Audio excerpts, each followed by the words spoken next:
आकाशाचे अंती प्रणवाचे गुज निरंजन वाहिला निर्विकार सद्रूप चिद्रूप अद्वय एकेकळा संसारी वाहिला निर्विकार. माऊली ज्ञानेश्वर महाराज की जय. एक तरी ओवी अनुभवावी या चिंतनमालेत ज्ञानेश्वरी अर्थात ज्ञानदीपिका आत्मसंयम योग अध्याय 6 ओवी क्रमांक 464. तैसा संतोषाचा काय घडिला की सिद्धी भांडारी होनी काढिला दिसे तेने माने रुडला साधक दशी. या ओवीचा आज आपण चिंतन करणार आहोत. अर्थात सदरची ओवी श्रीमद भगवद्गीता आत्मसंयम योग अध्याय 6 44 क्रमांकाचा श्लोक ज्याचं आपण चिंतन करत आहोत. पूर्वाभ्यासेन ते नैव हि यते हि अवश्योऽपि सा जिज्ञासुरपि योगस्य शब्द ब्रह्म अतिवर्तते. पूर्वाभ्यासामुळं पूर्वीच्या जन्माचं स्मरण योगाभ्यासामुळं त्याच्या ठिकाणी सहज होतं आणि तो आपोआप ही येते ही अवश्योऽपि सहा आपोआपच तो या मार्गाला जोडला जातो. त्याला गुरुच्या मार्गदर्शनाचीही गरज पडत नाही. गुरुच स्वतःहून त्याच्याकडं मार्गदर्शन करण्याकरता येतात. त्याला मार्गस्थ करण्याकरता स्वतः गुरु जातीनं त्या ठिकाणी हजर असतात. पूर्वजन्माचे योगीच आणि त्यांच्याच नशिबात हे घडू शकतं महाराज. परंतु योग भ्रष्ट झाला भरकटला आहे तरीसुद्धा त्याचं पूर्वजन्माचं पुण्य आणि पूर्वजन्माची जी दिव्य चेतना असते त्या चेतनेच्या आधारावर तो इकडे जोडला जातो. आपोआप जोडला जातो. पाप्य पुण्यकृतां लोकां उषित्वा शाश्वती समा सुचिनां श्रीमतां गेहि योग भ्रष्टो अभिजायते. पुण्याचा ठेवा आहे. स्वर्ग सुखही तो भोगून येतो. पुण्य संपलं क्षणे पुण्यमर्त्य लोकं विशंती. पण या मृत्यूलोकी जरी आला तरी त्याला भलत्याच कुठल्याही ठिकाणी जन्माला यावं लागत नाही महाराज. त्याचं नियोजनच भगवंत करतात. सुचिनाम श्रीमतां गेहि योग भ्रष्टो अभिजायते अथवा योगिनामेव कुले भवती धीमताम.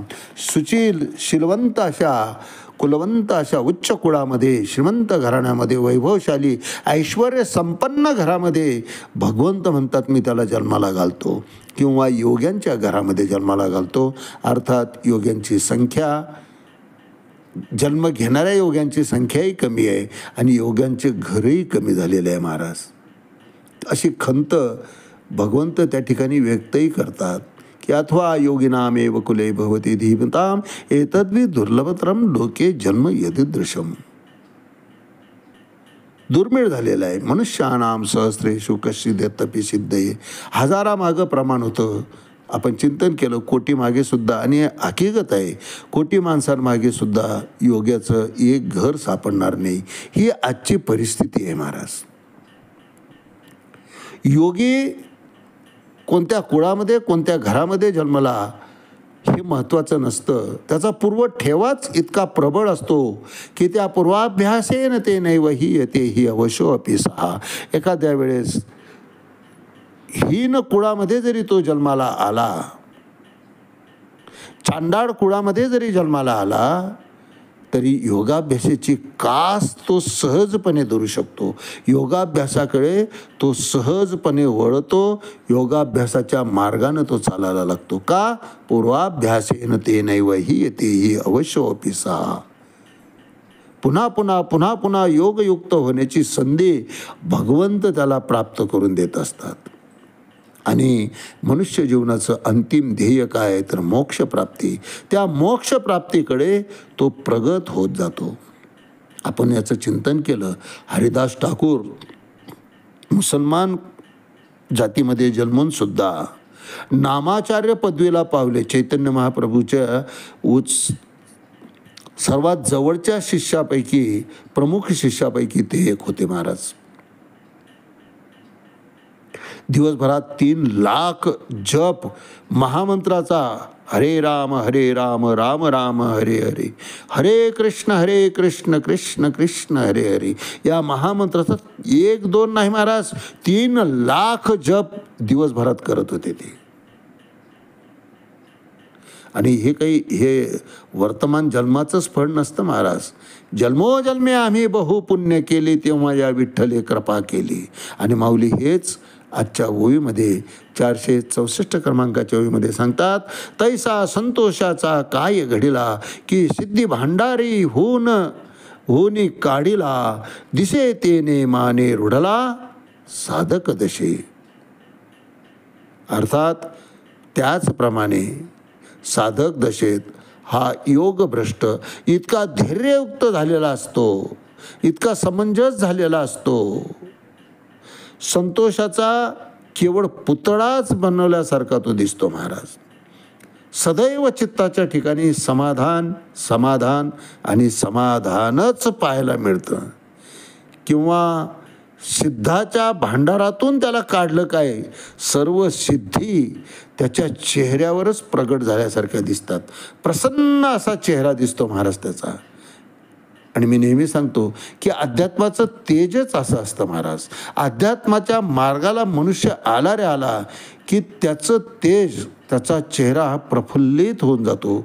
सदैव हास्यवदन असतं आणि त्याच्या चेहऱ्याकडं, त्याच्या त्या प्रसन्नतेकडं इतरांनी पाहत राहावं. समाधान वृत्ती त्याची ओथंबून येत असते. असो ऐसा कोठे आठवची नाही, देहीची विदेही भोगू दशा. विदेह अवस्थाच त्याला या जन्मी प्राप्त होते आणि ती विदेह अवस्था हाच तर मोक्ष आहे महाराज. मृत्यूलोकामध्ये मोक्षाची प्रचितीच त्याच्या ठिकाणी यायला लागते. आणि तो कसा दिसतो याचं चिंतन माऊली या ओळीतून करतायत की तैसा संतोषाचा काय घडिला, की सिद्धी भांडारा होनी काढिला, दिसे तेने माने रुडला, साधक दशे. आज याच ठिकाणी थांबूया. रामकृष्ण हरी. पुंडलिक वरदा हरी विठ्ठल. श्री ज्ञानदेव तुकाराम पंढरीनाथ भगवान की जय. माऊली ज्ञानेश्वर महाराज की जय. जगद्गुरु तुकाराम महाराज की जय. शांती ब्रह्म एकनाथ महाराज की जय. आदिशक्ती मुक्ताबाई की जय.